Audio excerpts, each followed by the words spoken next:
شروع ہو اچھا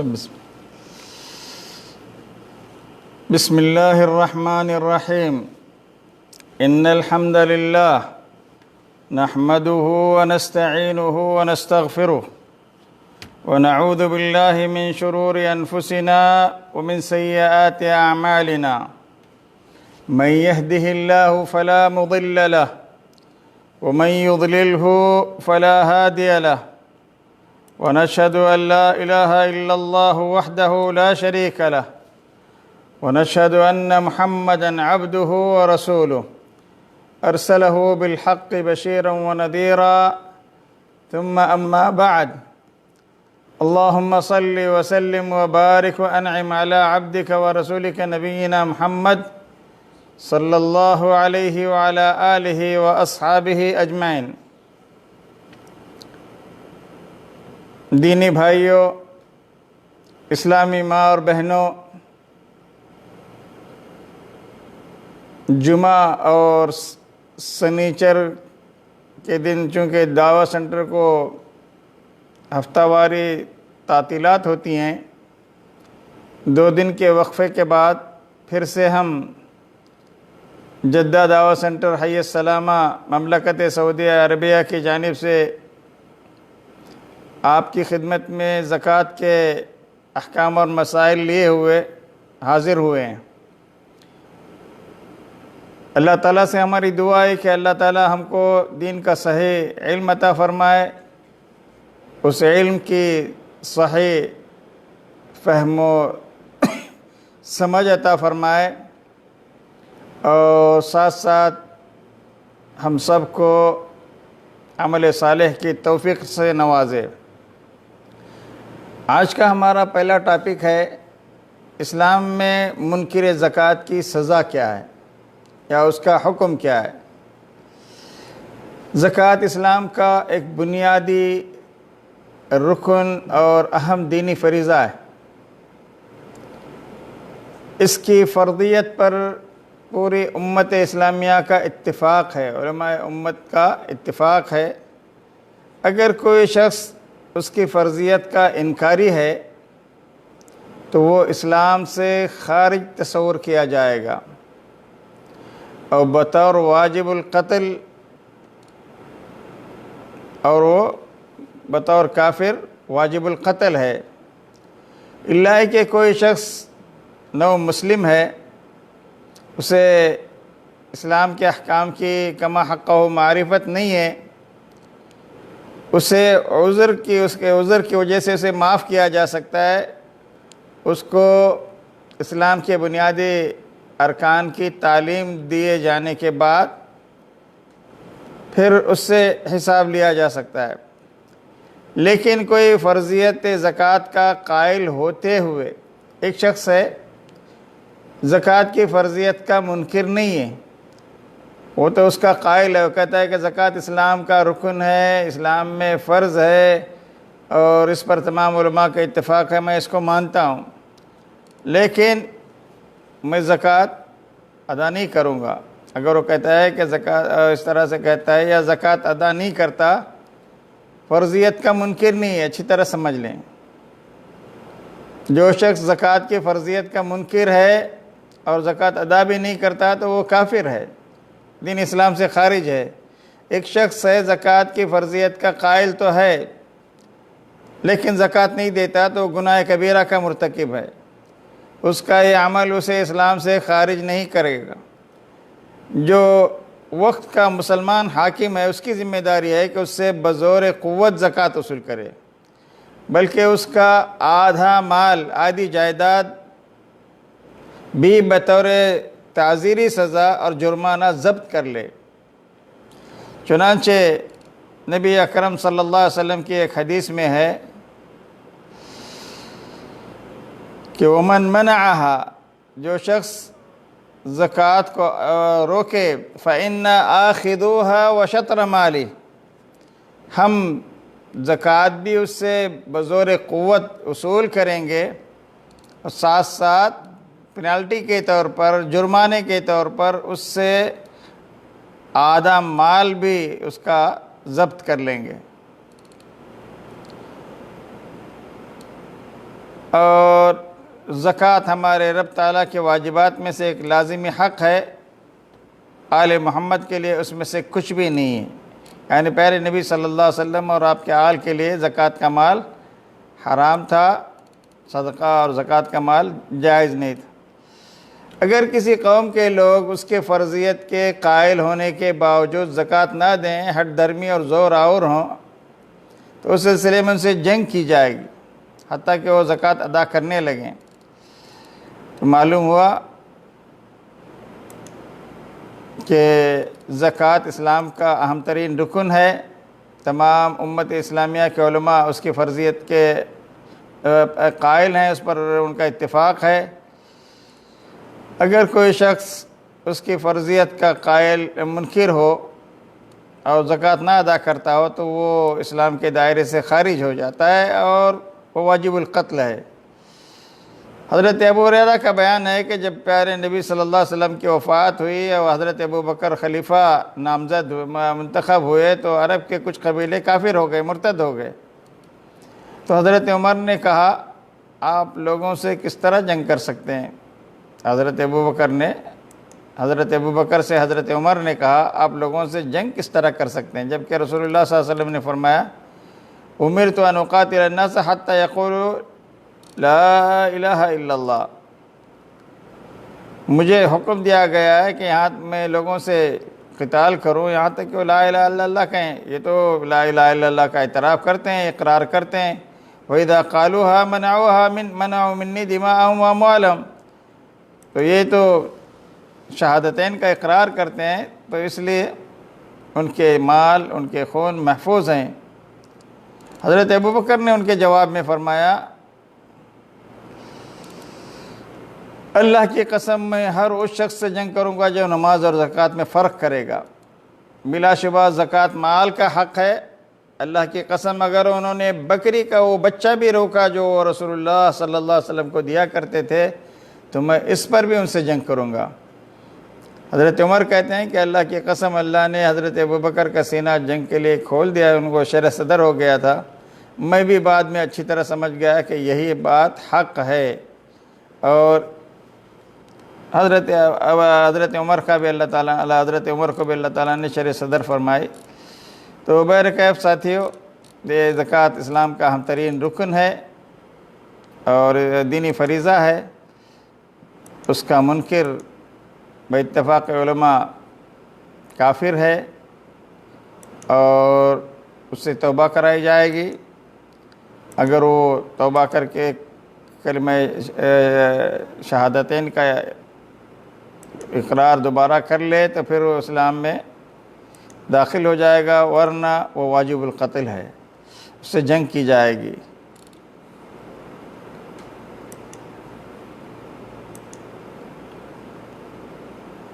دینی بھائیوں اور اسلامی ماں اور بہنوں، آج کا ہمارا دوسرا ٹاپک ہے زکوٰۃ کی عام شرائط۔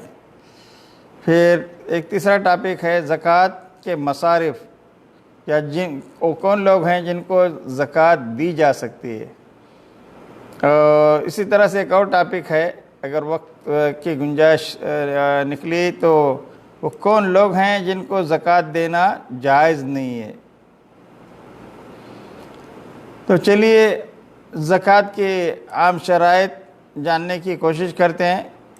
اس سے پہلے گزشتہ ہفتے ہم نے جو ٹاپک کور کیے تھے، قرض دی ہوئی رقم کی زکوٰۃ کا مسئلہ، جن اشیاء میں زکوٰۃ نہیں ہے، جن اشیاء پر زکوٰۃ نہیں ہے، جن اشیاء پر زکوٰۃ واجب ہے، شادی کے لیے جمع کی ہوئی رقم، گھر کی تعمیر کے لیے بینک میں یا اپنے پاس جمع کی ہوئی رقم کی زکوٰۃ، ان تمام مسائل پہ ہماری گفتگو ہوئی ہے۔ اب زکوٰۃ کی شرائط کیا ہیں، عام شرائط۔ علماء اسلام نے زکوٰۃ کی شرائط کو دو حصوں میں تقسیم کیا ہے۔ ایک کا تعلق زکوٰۃ کی وہ شرائط جو زکوٰۃ دینے والوں میں مطلوب ہے۔ زکوٰۃ دینے والا شخص مسلمان ہونا چاہیے، کیونکہ کافروں پر زکوٰۃ غیر مسلموں پر واجب نہیں۔ قرآن مجید میں اللہ تعالیٰ کا فرمان ہے سورہ توبہ کی آیت نمبر 103 میں، خذ من اموالہم صدقۃ تطہرہم وتزکیہم بہا وصلی علیہم ان صلاتک سکن لہم واللہ سمیع علیم۔ آپ ان کے مالوں میں سے زکوٰۃ لے لیجئے جس کے ذریعے آپ ان کو پاک و صاف کریں اور ان کے لیے دعا کیجئے، بلا شبہ آپ کی دعا ان کے لیے موجب اطمینان ہے اور اللہ خوب سنتا ہے، خوب جانتا ہے، واللہ سمیع علیم۔ اسی طرح سے صحیح بخاری میں اور یہ حدیث باب لا تؤخذ کرائم اموال الناس فی الصدقہ، اور صحیح مسلم میں باب ارکان الاسلام و دعائمہ، اس باب میں حضرت ابن عباس کی روایت موجود ہے کہ نبی اکرم صلی اللہ علیہ وسلم نے جب حضرت معاذ بن جبل کو یمن کا مفتی اور وہاں کا گورنر بنا کے بھیجا، عن ابن عباس رضی اللہ تعالی عنہما ان رسول اللہ صلی اللہ علیہ وسلم لما بعث معاذا رضی اللہ تعالی عنہ وارضاه على اليمن قال انك تقدم على قوم اهل كتاب فليكن اول ما تدعوهم اليه عبادة الله فاذا عرفوا الله فاخبرهم ان الله قد فرض عليهم 5 صلوات في يومهم وليلتهم وإذا فعلوا فأخبرهم أن الله فرض عليهم زكاة تؤخذ من أموالهم وترد على فقرائهم فإذا أطاعوا بها فخذ منهم وتوقع كرائم أموال الناس، رواه البخاري باب لا تؤخذ كرائم أموال الناس في الصدقة، ومسلم باب ارکان الاسلامی و دعائمہ۔ حضرت عبداللہ ابن عباس سے روایت ہے، نبی اکرم صلی اللہ علیہ وسلم نے حضرت معاذ بن جبل کو یمن کی طرف جب معلم، داعیہ اور مفتی اور گورنر بنا کے بھیجا تو آپ نے فرمایا، معاذ تم تو یمن جا رہے ہو، لوگوں کو سب سے پہلے توحید کی دعوت دو، اللہ کی معرفت کراؤ، اللہ کی پہچان ہو، کلمے کا معنی ان کو سمجھاؤ، رسالت کی حقیقت کا صحیح تصور ان کے سامنے پیش کرو۔ جب وہ اس بات کی گواہی دیں کہ اللہ تعالیٰ کے سوا کوئی معبود برحق نہیں ہے اور میں اللہ تعالیٰ کا رسول ہوں، اگر وہ یہ تسلیم کر لیں تو پھر انہیں بتاؤ کہ روزانہ دن اور رات میں اللہ تعالیٰ نے ان پر 5 نمازیں فرض کی ہیں، اور نماز کو بھی وہ لوگ مان لیتے ہیں تو پھر انہیں بتاؤ کہ اللہ تعالیٰ نے ان پر ان کے مالوں میں صدقہ یعنی زکوٰۃ فرض کیا، جو کہ ان کے مالداروں سے لی جائے گی اور ان کے فقراء کو دی جائے گی۔ تو یہ الفاظ بخاری کی روایت۔ پھر امت اسلامیہ کا اس بات پر بھی اجماع اور اتفاق ہے کہ زکوٰۃ صرف مسلمانوں ہی پر واجب ہے، اسی لیے ابن حزم نے المحلہ میں کہا ہے رحمۃ اللہ علیہ، کافر سے زکوٰۃ لینا یا وصول کرنا جائز نہیں ہے، اس مسئلے میں کسی نے بھی اختلاف نہیں کیا ہے، کیونکہ زکوٰۃ اس پر فرض ہی نہیں ہے، وہ اللہ کو مانتا ہی نہیں۔ تو زکوٰۃ کے لیے سب سے پہلے کلمے کا اقرار کرنا ہوگا، شہادتین کو ماننے کے بعد پھر نماز، روزہ، زکوٰۃ وغیرہ ساری چیزیں فرض ہوتی ہیں۔ زکوٰۃ کی شرائط میں سے، عام شرائط میں سے ایک شرط ہے کہ نیت زکوٰۃ دینے والے یا اس کے شرعی وکیل یا اس نائب یا سرپرست جو بھی ہے، اس کی نیت کے بغیر زکوٰۃ ادا نہیں ہوگی۔ اس بات پر بھی مذاہب اربعہ کے ائمہ کا اتفاق ہے۔ تیسری شرط حریت اور آزادی ہے۔ اس شرط کے متعلق فقہائے اسلام کی 2 رائے ہیں۔ مالکیہ، شافعیہ اور حنابلہ کے نزدیک غلام کے مال میں قطعاً زکوٰۃ نہیں ہے، نہ غلام پر نہ ہی اس کے آقا پر۔ احناف اور شوافی کے نزدیک ایک قول کے مطابق ان کے پاس بھی غلام کے مال میں زکوٰۃ واجب نہیں ہے، نہ اس کے آقا کے مال میں واجب ہے، کیونکہ غلام اور اس کی ساری کمائی اس کے آقا کی ہوتی۔ بہرحال کچھ لوگ کہتے ہیں کہ غلام کے مال میں بھی زکوٰۃ ادا کی جاتی ہے، جبکہ وہ اس کا مالک نہیں ہوتا۔ بہرحال غلام کی کمائی جو اس کے آقا کی کمائی ہوتی ہے، وہ اس کا مالک، اس کا آقا اس کمائی میں سے زکوٰۃ دے گا۔ تو اس لیے زکوٰۃ کی ادائیگی کے لیے حریت اور آزادی، غلامی کی زنجیر سے آزاد ہونا ضروری ہے۔ اسی طرح ایک شرط تکلیف، سن تکلیف کو پہنچ جانا۔ اسلام کے اکثر احکام سن تکلیف کو بعد ہی لاگو ہوتے ہیں، جاری ہوتے ہیں مسلمان پر، لیکن اس شرط کے متعلق بھی فقہائے اسلام کی دو قول ہیں۔ مالکیہ، شافعیہ، حنابلہ اور جمہور فقہاء نے زکوٰۃ کی شرائط میں تکلیف کو شمار نہیں کیا ہے۔ اسی بنا پر جمہور فقہاء اسلام نابالغ بچوں اور مجنون کے مال کے زکوٰۃ کے وجوب کے قائل ہیں۔ بچہ ہے، بالغ نہیں ہے، لیکن مال اس کے پاس ہے، وراثت میں ملا ہے، تو اس سے زکوٰۃ نکالی جائے گی۔ یہ جمہور علماء کا، فقہاء کا قول ہے، جن میں مالکیہ، شافعیہ اور حنابلہ ہیں۔ احناف سن تکلیف کو پہنچنا زکوٰۃ کے وجوب کے لیے شرط قرار دیتے ہیں۔ جب تک آدمی سن تکلیف کو نہیں پہنچتا، ان کے نزدیک زکوٰۃ واجب نہیں۔ اچھا، زکوٰۃ کی وہ شرائط، پہلی قسم جو زکوٰۃ دینے والے میں پائی جانی چاہیے، اور وہ اس کی تفصیل آپ نے سن لی۔ اب زکوٰۃ کے متعلق جو مال زکوٰۃ میں مطلوب شرائط ہیں وہ 5 ہیں۔ پہلی شرط یہ ہے کہ اس مال کی ملکیت صاحب نصاب کی ملکیت تامہ ہو۔ ملکیت تامہ کا مطلب ہوتا ہے اس میں کسی اور کا عمل دخل نہ ہو یا کسی اور کا کوئی حصہ نہ ہو، مال اس کے اپنے قبضے میں ہو، اس کے تصرف میں اس کو پوری طرح سے حق حاصل ہو۔ مثال کے طور پر کسی نے کسی کو بطور قرض 10,000 روپیے یا 10,000 ریال قرض دیا۔ اب یہ مال اس کی ملکیت تامہ نہیں ہے۔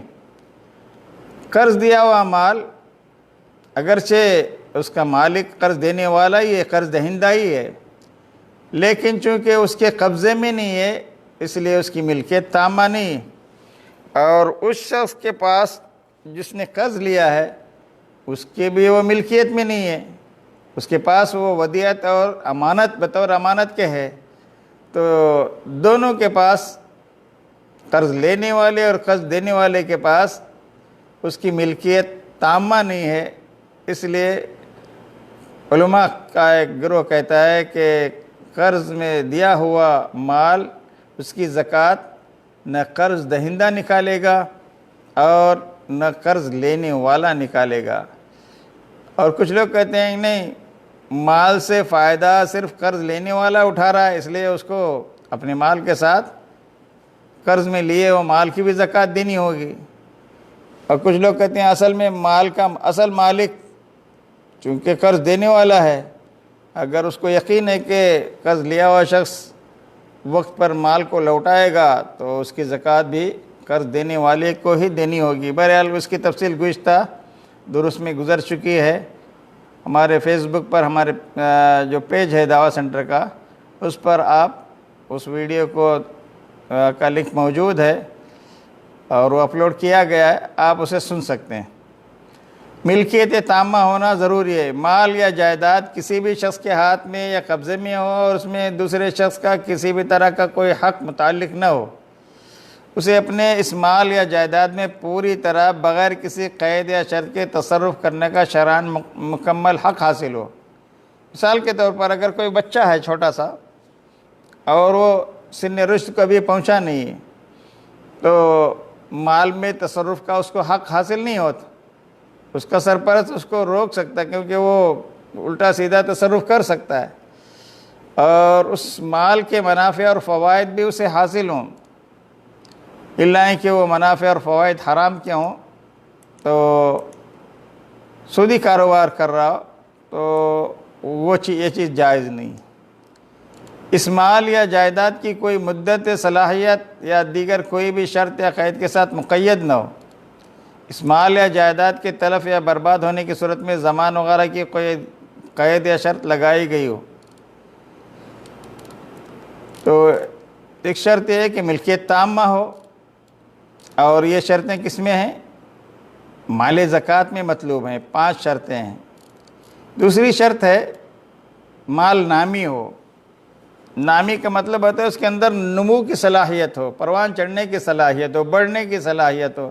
اس کا مطلب ہے کہ اس سے صاحب مال کو حقیقی معنوں میں فائدہ پہنچے۔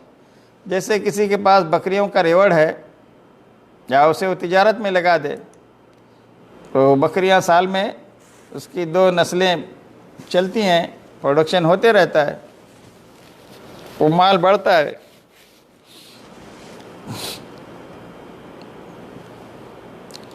تیسری شرط ہے نصاب کو پہنچنا چاہیے۔ بکریاں اگر ہیں تو 40 سے کم بکریوں میں زکوٰۃ نہیں ہے۔ درہم اگر ہیں تو اس کا ایک نصاب ہے، کرنسی اگر ہے تو اس کا ایک نصاب ہے، سونا اور چاندی ہے تو اس کا ایک نصاب ہے، تو نصاب کو پہنچنا چاہیے۔ چوتھی شرط ہے حولان حول، یعنی ان پر 1 سال گزرنا چاہیے۔ مال مالک کے قبضے میں سال کے 12 عربی مہینے تک رہے۔ یہ شرط مویشی، نقدی اور سامان تجارت کی زکوٰۃ کے لیے خاص۔ زمین کی پیداوار جب پیدا ہوتی ہے وَآتُوا حَقَّهُ یوم حصادہ، اسی دن اس کی زکوٰۃ نکلنی چاہیے۔ مختلف قسم کے معادن، دفینوں اور خزانوں کی زکوٰۃ کے لیے سال کا گزرنا شرط نہیں۔ حضرت عبداللہ ابن عمر سے یہ روایت مروی ہے اور اس کو شیخ البانی نے صحیح کہا ہے۔ من استفاد، پیارے نبی صلی اللہ علیہ وسلم فرماتے ہیں، من استفاد مالا فلا زکوٰۃ علیہ حتی یحول علیہ الحول عند ربہ۔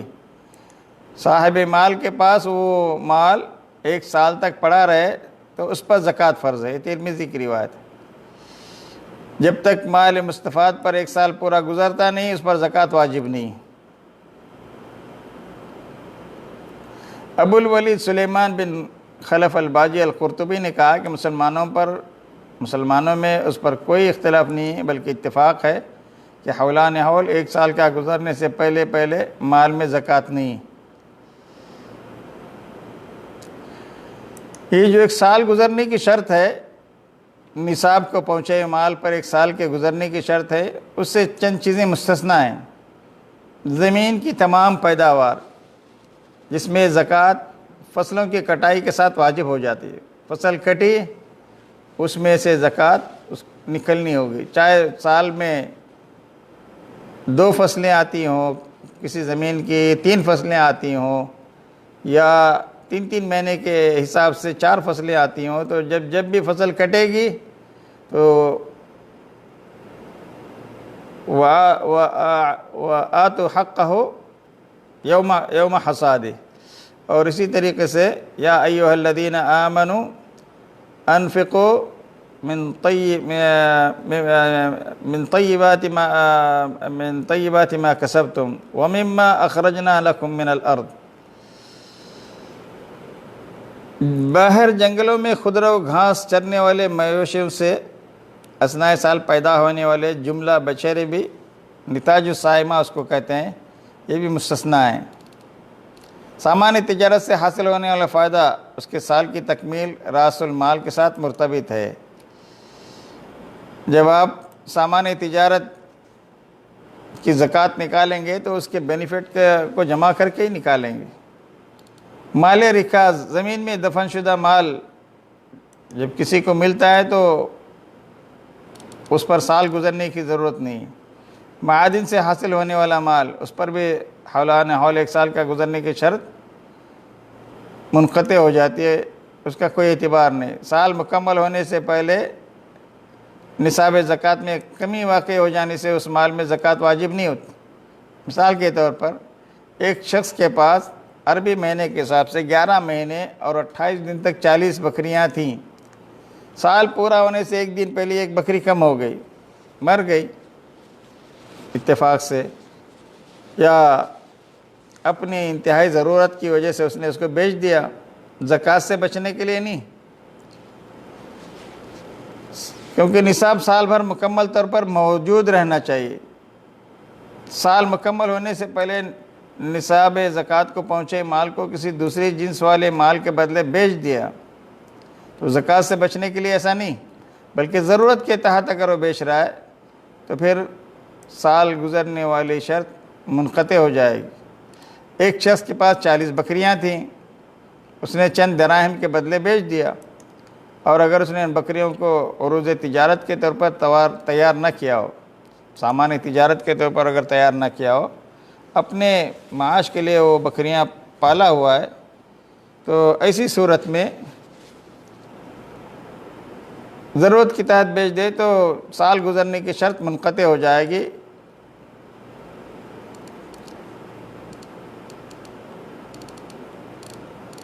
بخاری کی روایت 5ویں شرط ہے نصاب کا حاجت اصلیہ سے زائد ہونا۔ حنفی مسلک کے محقق فقہا کے نزدیک نصاب کا حاجت اصلیہ سے زائد ہونا ضروری ہے۔ جو شخص نقدی کا مالک ہے لیکن اس بات کا ضرورت مند ہے کہ اپنے لیے یا گھر والوں کے لیے سردی اور گرمی کے کپڑے خریدے، یا اپنے زیر کفالت افراد کے لیے سال بھر کی خوراک خرید کر رکھ دے، یا علم ہونے کے صورت میں ضروری عالم صاحب علم ہونے کی صورت میں اس کو ضروری کتابیں وتابیں خریدنا چاہتا ہو، یا اسی طرح کی دوسری چیزوں کا ضرورت مند ہو، تو ایسی صورت میں اس کے پاس جو نقدی موجود ہوگی اس کی بنا پر وہ غنی نہیں سمجھایا جائے گا، نہ اس پر زکوٰۃ واجب ہوگی۔ ایسے شخص پر زکوٰۃ کیسے واجب ہو سکتی ہے جبکہ اپنی بنیادی ضرورتوں کے لیے محتاج؟ اس کی آمدنی، مثال ایک شخص کی آمدنی مثال کے طور پر 36,000 ریال ہے، اور یہ 36,000 ریال مہینہ 3,000 ریال کے حساب سے اس کے گھر کا کرایہ اور اس کی بنیادی ضرورتیں اس میں پوری ہو رہی ہیں، تو ایسے شخص کو مالدار یا غنی نہیں سمجھ کے اس سے زکوٰۃ نہیں لی جائے گی، وہ اس کی اپنی بنیادی ضرورتوں کے لیے کافی ہے۔ زکوٰۃ کس پر واجب ہے، اس کی کیا شرائط ہیں؟ اس کے لیے آدمی کو آزاد ہونا چاہیے کیونکہ غلاموں پر زکوٰۃ فرض نہیں ہے، مسلمان ہونا چاہیے، کافروں پر زکوٰۃ فرض نہیں ہے، مالدار ہونا چاہیے، غریبوں پر زکوٰۃ فرض نہیں ہے، صاحب نصاب ہونا چاہیے،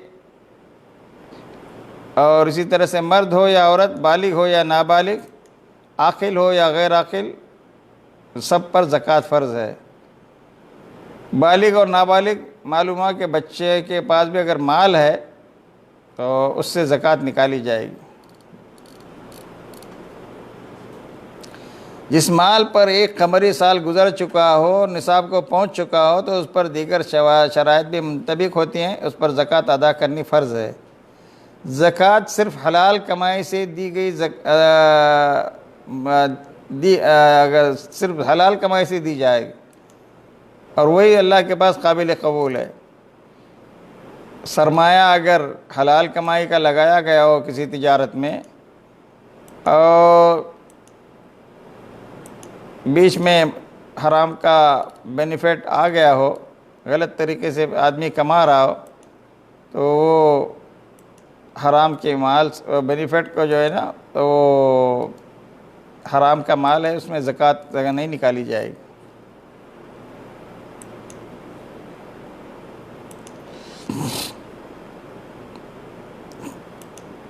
آج کا ہمارا تیسرا ٹاپک ہے زکوٰۃ کے 8 مصارف۔ پہلے نبی صلی اللہ علیہ وسلم کی ایک حدیث میں آپ نے جس کا مفہوم یہ ہے، اللہ تعالیٰ نے زکوٰۃ کے معاملے میں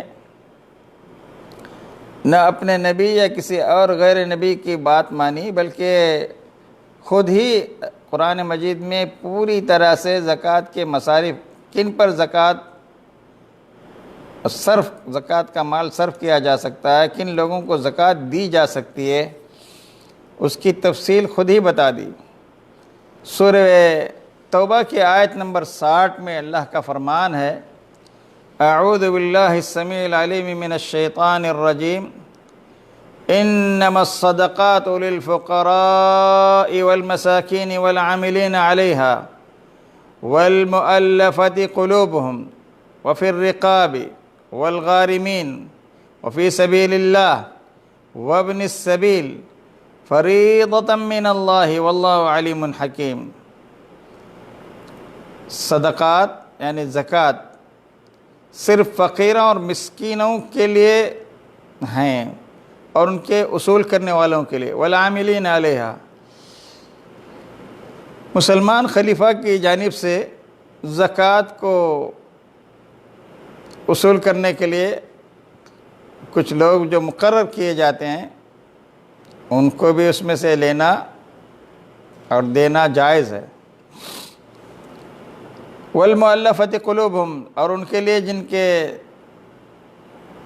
دل میں اسلام کے لیے نرم گوشے پائے جاتے ہیں، وفی الرقاب، اور گردن چھڑانے کے لیے، آزاد کرنے کے لیے، والغارمین، قرض داروں کی قرضے کی ادائیگی کے لیے، وفی سبیل اللہ، اللہ کی راہ میں جہاد کے لیے، وابن السبیل، اور مسافروں کے لیے۔ فریضۃ من اللہ، اللہ تعالیٰ کی طرف سے ایک مقدس فریضہ ہے، واللہ علیم حکیم، اللہ علم و حکمت والا ہے۔ اس آیت میں اللہ تعالیٰ نے زکوٰۃ کے 8 مصارف کا ذکر کیا ہے، اور اس آیت کا آغاز اللہ تعالیٰ نے فرمایا انما الصدقات، انما کا لفظ سے اس آیت کا آغاز کیا گیا ہے جو حصر کے صیغوں میں سے ہے، اور الصدقات میں الف لام تعریف اور جنس کے لیے، یعنی صدقات کی یہ جنس زکوٰۃ ان 8 قسموں میں محصور ہے جن کا ذکر آیت میں ہے، اور معلوم یہ ہوا کہ ان کے علاوہ کسی اور کو زکوٰۃ دینا جائز نہیں ہے۔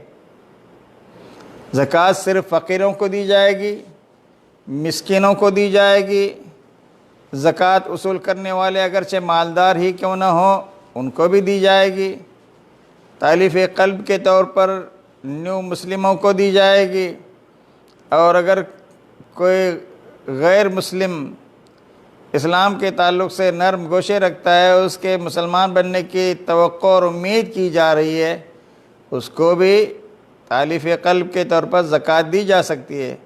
کوئی غلام ہے یا اپنی غلامی سے آزادی کے لیے اس نے اپنے مالک اور آقا سے مکاتبت کیا ہے، تو اس کی مدد کے طور پر بھی زکوٰۃ کا مال دیا جا سکتا ہے۔ والغارمین، کوئی شخص مقروض ہو چکا ہے، اپنے بیوی بچوں کے نان نفقے کے لیے قرض لے کر قرض کے زیر بار ہے، یا دو آپس میں جھگڑنے والوں کے درمیان صلح صفائی کے لیے قرض کی، اگر مقروض قرض نہیں دے گا تو ہم دیں گے، اس طرح سے اس نے ذمہ داری لے لی ہے، تو ایسی صورت میں مال زکوٰۃ سے اس غارم کو بھی دیا جا سکتا ہے۔ اور جہاد فی سبیل اللہ کے لیے بھی قرض کا ایک مصرف ہے۔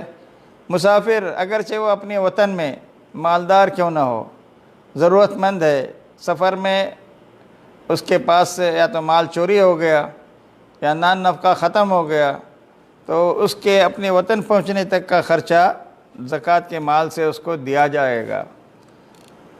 اب چلیے اس کی تھوڑی سی تفصیل جاننے کی کوشش کرتے ہیں کہ فقیر کون ہے، مسکین کون ہے۔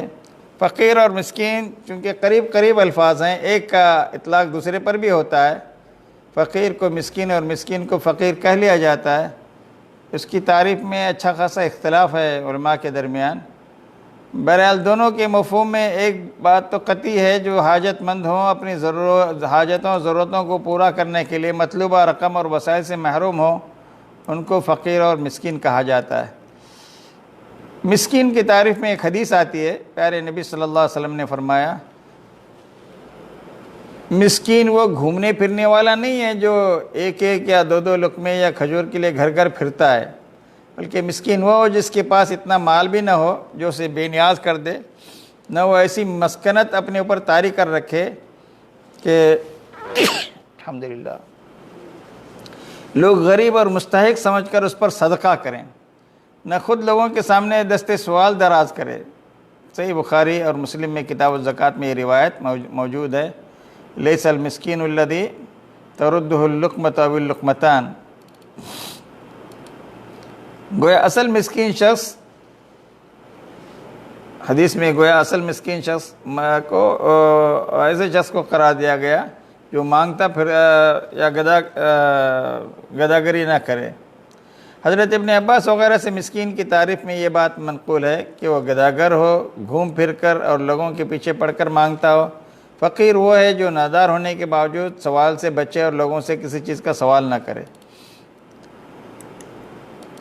تیسرا والعاملین علیہا، اس سے مراد زکوٰۃ وصول کرنے والے لوگ ہیں جو حکومت کے اہلکار ہوتے ہیں، زکوٰۃ اور صدقات کی وصولی اور تقسیم اور اس کے حساب و کتاب اور اس کی حفاظت پر مامور ہوتے ہیں۔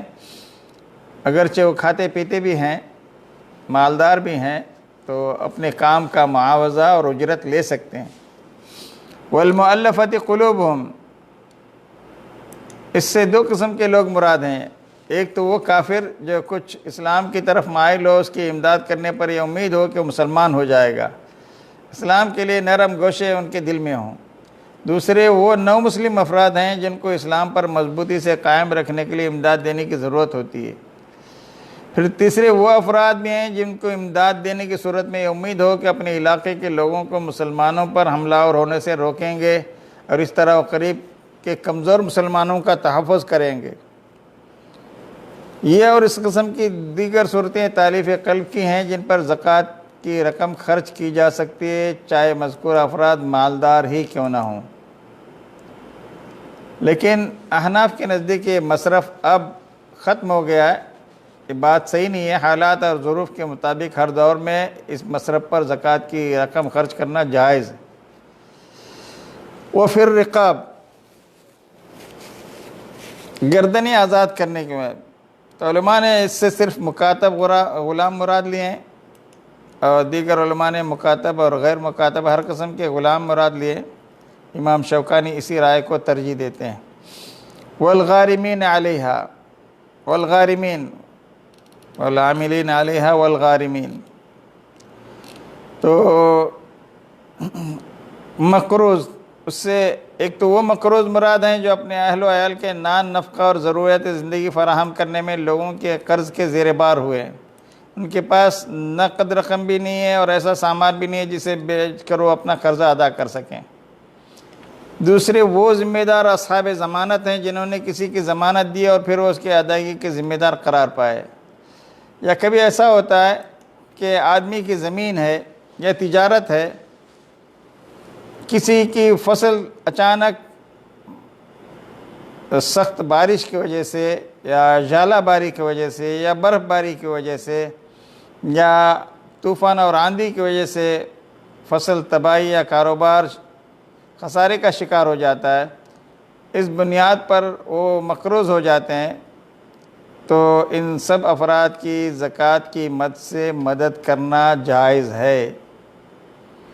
کوئی آدمی تجارت کر رہا تھا، چھوٹا موٹا اس کا کاروبار تھا، اچانک کاروبار میں کسی وجہ سے خسارہ ہو گیا، پھر سے اس کو اپنے پیروں پر کھڑے ہونے کے لیے زکوٰۃ کی مد سے دیا جا سکتا ہے۔ وفی سبیل اللہ سے مراد جہاد ہے، جنگی سامان اور ضروریات اور مجاہدین کے لیے یہ مال خرچ کیا جا سکتا ہے زکوٰۃ کا، چاہے وہ جہاد کرنے والے مالدار ہی کیوں نہ ہوں، زکوٰۃ کی رقم سے دینا، خرچ کرنا ان پر جائز ہے۔ اور حدیثوں میں فی سبیل اللہ کی تفسیر میں حج اور عمرہ بھی بعض روایتوں میں مذکور، اس کو حج اور عمرے کو بھی فی سبیل اللہ کہا گیا ہے۔ بعض علماء کے نزدیک دعوت و تبلیغ بھی فی سبیل اللہ میں داخل ہے، کیونکہ اس سے بھی مقصد جہاد کی طرح اعلاء کلمت اللہ ہے۔ 8واں مصرف ہے وابن السبیل، یعنی مسافر، سفر میں مستحق امداد ہو گیا ہے، اس کے پاس جو کچھ سرمایہ پیسہ تھا چوری ہو گیا، یا زیادہ سفر ختم ہو گیا، اپنے وطن تک اب پہنچ نہیں سکتا، وہ کہہ رہا ہے کہ مجھے ٹکٹ کا خرچہ دیں، وطن تک پہنچنے کا خرچہ دیں، تو زکوٰۃ کے مال سے اس شخص کی مدد کی جا سکتی ہے اور اس کو دیا جا سکتا ہے۔ سنن ابو داؤد کی ایک روایت ہے، زکوٰۃ کے 8 قسم کے جو مصارف ہیں، دلیل کے طور پر حضرت زیاد بن الحارث السدائی کہتے ہیں کہ اتیت رسول اللہ صلی اللہ علیہ وسلم فبایعته فذکر حدیثا طویلا، ایک لمبی حدیث پیارے نبی صلی اللہ علیہ وسلم نے بیان کی، اتنے میں فاتاہ رجل، ایک شخص، ابھی آپ کا بیان جاری تھا، ایک شخص آیا، اس نے کہا اعطنی من الصدقہ، مجھے زکوٰۃ کے مال سے کچھ دیجئے۔ فقال له رسول اللہ صلی اللہ علیہ وسلم ان اللہ تعالی لم يرضى بحکم نبی ولا غیرہ فی الصدقات حتی حکم فیہا ہوا وجزأها 8 اجزاء فإن كنت من تلك الاجزاء اعطیتک حقک۔ اللہ تعالیٰ نے زکوٰۃ کے سلسلے میں کسی نبی یا غیر نبی کے حکم سے راضی نہیں ہے، یہاں تک کہ خود ہی اللہ تعالیٰ نے اس کے 8 اصناف بیان کر دیے، اگر تم زکوٰۃ کے ان 8 اصناف میں سے ہو تو تم کو تمہارا حق دے دیا جائے گا۔ تو معلوم یہ ہوا کہ زکوٰۃ کے اصناف جن کو زکوٰۃ دی جا سکتی ہے، اللہ تعالیٰ نے خود سورہ توبہ کی سابقہ آیت جو آپ کے سامنے بتائی گئی، انما الصدقات للفقراء والمساکین، اس میں بیان فرمایا، اور پیارے نبی صلی اللہ علیہ وسلم نے اپنی احادیث میں بھی اس کی تفصیل بیان فرمائی۔ صحیح بخاری میں یہ روایت گزر چکی ہے آپ کے سامنے کہ فَإِنْهُمْ أَطَاعُوا لِذَلِكَ فَأَعْلِمْهُمْ أَنَّ اللَّهَ افْتَرَضَ عَلَيْهِمْ صَدَقَةً فِي أَمْوَالِهِمْ تُؤْخَذُ مِنْ أَغْنِيَائِهِمْ فَتُرَدُّ فِي فُقَرَائِهِمْ، تو زکوٰۃ مالداروں سے لے کر غریبوں میں تقسیم کی جائے گی۔ زکوٰۃ اصول کرنے والے لوگ زکوٰۃ سے معاوضہ لے سکتے ہیں، خواہ وہ غنی ہی کیوں نہ ہو، مالداری کیوں نہ ہو۔ اس سلسلے میں ایک حدیث بیان کی جاتی ہے، حضرت عمر کا ایک کہتے ہیں کہ پیارے نبی صلی اللہ علیہ وسلم نے زکوٰۃ اصول کرنے پر مجھے مقرر کیا، جب میں فارغ ہوا تو حضرت عمر نے اللہ کے نبی تک آپ نے زکوٰۃ کا مال پہنچایا، تو حضرت عمر کہتے ہیں کہ میرے کام کا معاوضہ ادا کرنے کا حکم دیا اللہ کے نبی نے۔ میں نے کہا میں نے تو یہ کام فی سبیل اللہ کیا ہے، میرا اجر اللہ تعالیٰ پر ہے۔ پیارے نبی صلی اللہ علیہ وسلم نے فرمایا جو تمہیں دیا جائے اسے لے لو۔ میں نے بھی، تو حضرت عمر نے اپنے زمانے میں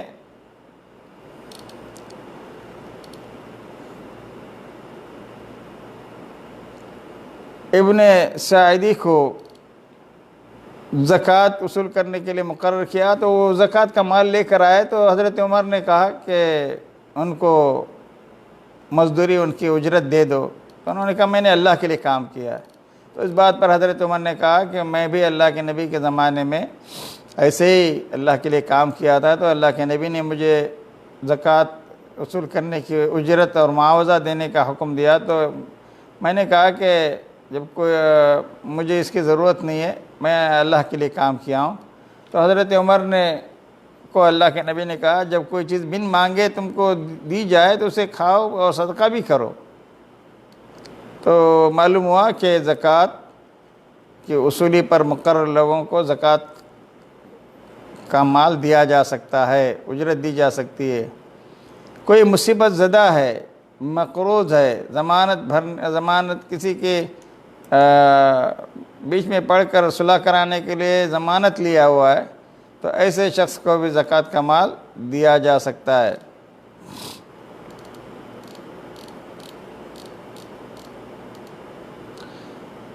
نو مسلم یا اسلام کے لیے دل میں نرم گوشہ رکھنے والے غیر مسلموں کو بھی تالیف قلب کے طور پر زکوٰۃ دینا جائز ہے۔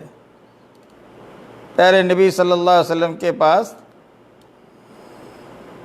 یمن سے کچھ کان سے نکالا ہوا مٹی کی آمدش تھی، اس میں کچھ سونا آپ کے پاس آیا، تو آپ نے اسے 4 آدمیوں میں تقسیم کیا: اقرا بن حابس حنظلی، عیینہ بن بدر فزاری، علقمہ بن علاثہ عامری، اور بنو کلاب کے ایک آدمی سے، اور اسی طرح زید الطائی یا پھر بنی نبہان میں سے کوئی شخص تھا۔ تو اس بات پر قریش کے کچھ لوگ بہت غضبناک ہوئے، کہنے لگے آپ نجد کے سرداروں کو دیتے ہیں، ہم کو نہیں دیتے۔ اس بات پر پیارے نبی صلی اللہ علیہ وسلم نے فرمایا ان کو میں اس لیے دیتا ہوں کہ ان کے دلوں میں اسلام کی محبت پیدا ہو۔ یہ صحیح مسلم کی روایت ہے۔ فقال رسول اللہ صلی اللہ علیہ وسلم انی انما فعلت ذلك لأتألفهم، تالیف قلب کے طور پر میں ان کو دے رہا ہوں۔ غلاموں کی آزادی یا قیدیوں کی رہائی کے لیے زکوٰۃ صرف کرنا جائز ہے۔ اس پر بھی دلیل موجود ہے، دارقطنی کی حدیث ہے کہ آپ نے فرمایا کہ غلاموں کی آزادی کے لیے بھی اس سلسلے میں مال خرچ کیا جا سکتا ہے، زکوٰۃ کا مال۔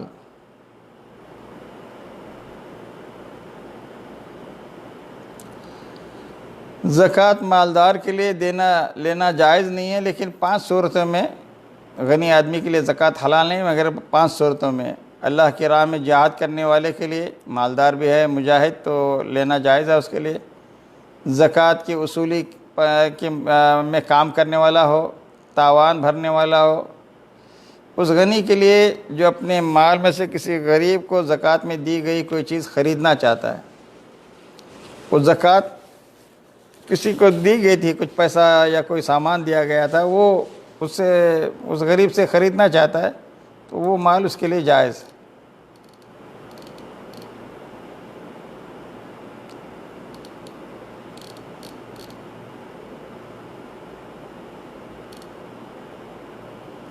زکوٰۃ صرف عام حالات میں صرف مسلمانوں کو دینا جائز ہے، تالیف قلب کے طور پر نیو مسلم کو اور اسلام کے لیے نرم گوشہ رکھنے والے غیر مسلموں کو بھی دی جا سکتی ہے وقت ضرورت۔ اور زکوٰۃ کو تمام مصارف میں تقسیم کرنا ضروری نہیں۔ کسی کے پاس 5,000 ریال زکوٰۃ میں نکل رہے ہیں، 500 کے حساب سے اگر وہ مختلف افراد میں تقسیم کرتا ہے تو اس طرح سے کسی کی بھی بنیادی ضرورت پوری نہیں ہوتی۔ ایک آدمی کو ہی اگر وہ 5,000 دے دیے جائیں تو سال بھر کا اگر اس کا خرچہ ہو جاتا ہے تو یہ بہت بہتر اور اچھی چیز ہے۔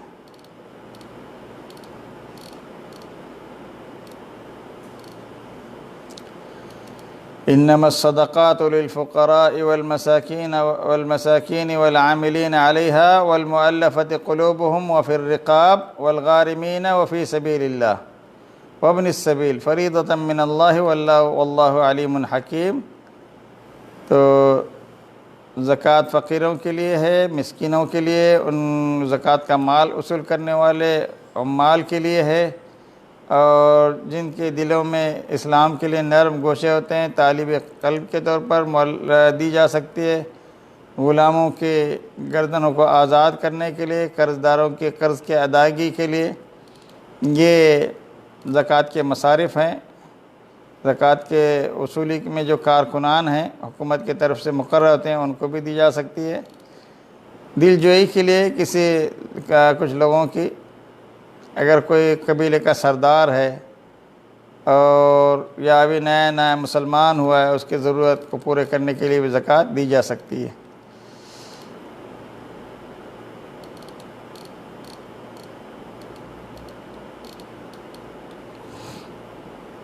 سبحانک اللہم و بحمدک، اشہد ان لا الہ الا انت، استغفرک و اتوب الیک۔